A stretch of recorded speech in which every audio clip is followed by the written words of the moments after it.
రోజు అటెండ్ అయినటువంటి మా అక్క చెల్లెళ్లకు మిత్రులందరికీ పేరు పేరు అందరికీ నమస్కారం. ఈ దేశానికి స్వాతంత్రం వచ్చిన తర్వాత ఒక బీసీ ప్రధానమంత్రి అని జాతి మొత్తం గర్వపడ్డది. దాదాపు 12 సంవత్సరాలంటే ఈ భారతదేశ చరిత్రను రికార్డు బద్దలు కొట్టి ఒక బీసీ 12 సంవత్సరాలు పరిపాలించింది.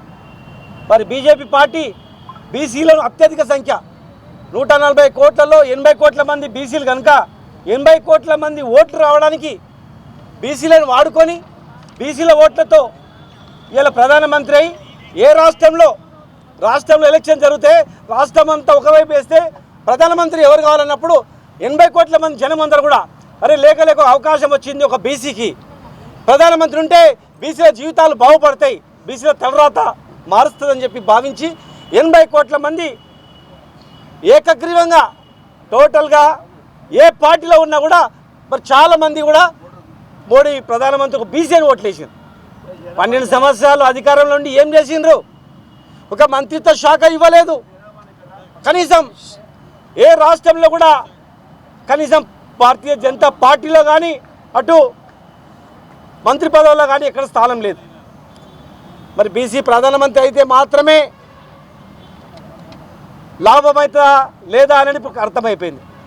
పార్టీ విధానం బట్టి ఉంటుంది. వారి పార్టీ విధానం ఏముందంటే బీసీల ఓట్లు రావడానికి మాత్రమే, బీసీల ఓట్లు గాలమేయడానికి మాత్రమే ఆయన చూపించింది తప్ప బీసీల జీవితాలు బాగుపడలేదు. కొత్తగా ఎలక్షన్స్ వస్తున్నాయి, రాబోయే ఎలక్షన్స్ కనుక కొత్తగా మళ్ళీ ఏమెత్తుకున్నారంటే బీసీ జనగణన చేస్తాం, బీసీలకు అటు రాహుల్ గాంధీ గారు బీసీలకు ఇస్తే ఎంత ఉందో మంత్రి పదవులు కానీ అన్నింటిలో ఇవ్వాలని అటు మాట్లాడగానే ఇమ్మీడియట్గా మీకన్నా ముందు మేముంటామని చెప్పి ఏం చేసిరంటే బీసీ కులగణన మేము చేస్తామన్నారు.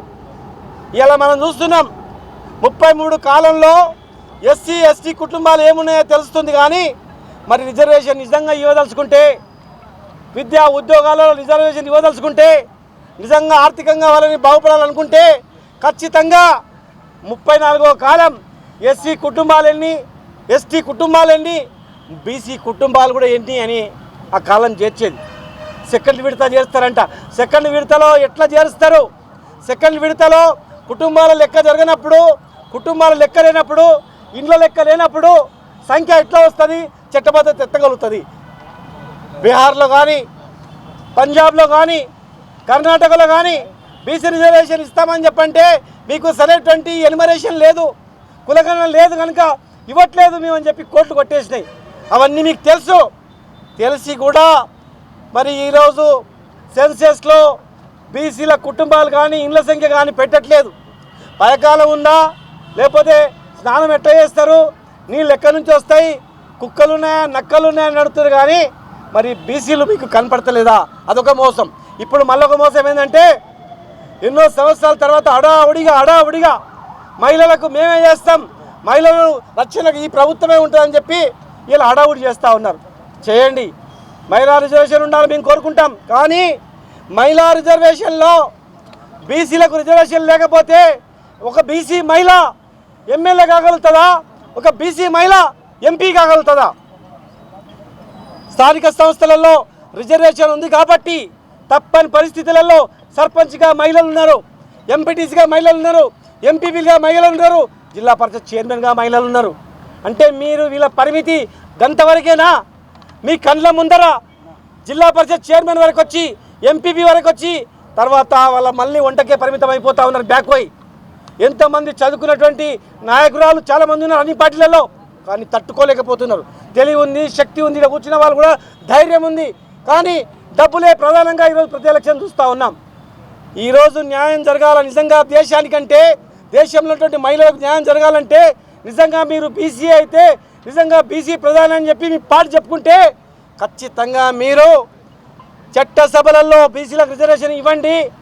మహాత్మా జ్యోతిబా పూలే ఎట్లయితే దేశంలో ప్రతి నియోజకవర్గంలో పూలే విగ్రహాలు ఉన్నాయో చట్టసభలో మీరు రిజర్వేషన్ ఇస్తే మీరు ఈ భూమి మీద ఉన్నా లేకున్నా భూమి ఉన్నంత వరకు పూలే తర్వాత ఇలా నరేంద్ర మోడీ గారు కూడా విగ్రహం కూడా నిజంగా బీసీలకు చట్టసభలో ఇస్తే ఖచ్చితంగా ఉంటుంది. పోనీ అది కాకపోయినా మహిళల కన్నా మీరు ఇచ్చేటువంటి రిజర్వేషన్లో మహిళల కన్నా 33% ఇస్తేనే వీళ్ళు ఎమ్మెల్యేలు అవుతారు, మంత్రులు అవుతారు, ముఖ్యమంత్రులు అవుతారు. ఎంపీలు అవుతారు. వీళ్ళు లేనిది ఎక్కడ ఈ దేశం? 40 కోట్ల జనాభా మహిళలు, ఓన్లీ మహిళలు, బీసీ మహిళలే 40 కోట్లు. 40 కోట్లు ఉన్నటువంటి బీసీ మహిళలు నీకు ఓట్లేసి ప్రధానమంత్రి చేస్తే వీళ్ళను ఇంటికి పరిమితం చేస్తారా, వంటకు పరిమితం చేస్తారా? ఆలోచన చేయండి. ఈ మోసపూరిత విధానాలు ఖచ్చితంగా నారీలోకం ఆలోచన చేస్తూ ఉంది. అన్ని పార్టీ వాళ్ళు కూడా ఆలోచన చేస్తూ ఉన్నారు. ప్రతి పార్టీ ఆలోచన చేయాలి, ప్రతి బిడ్డ ఆలోచన చేయాలి, కులాలకు అతీతంగా ఆలోచన చేయాలి. న్యాయం జరగకపోతే ఖచ్చితంగా ఒక రోజు పెద్ద విప్లవం వస్తుంది. భారతదేశమే రకరకాలుగా అసమానతో రకరకాలుగా విచ్ఛిన్నమైనటువంటి పరిస్థితి వస్తుంది. కనుక ఈ నారీ లోకాన్ని బీసీలను ఎలా చేయకండి. చిత్తశుద్ధి ఉంటే వెంటనే 33%తో పాటే రేపు అడావుడి 16, 17, 14, 15, 16 స్పెషల్ మీటింగ్ పెడతా ఉన్నారు, స్పెషల్ సెషన్ పెడతా ఉన్నారు.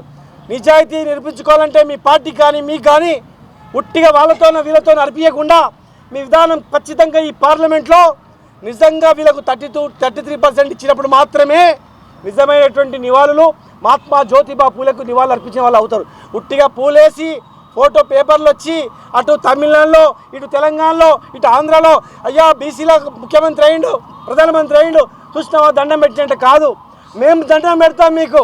33% మహిళలకు ఇవ్వండి.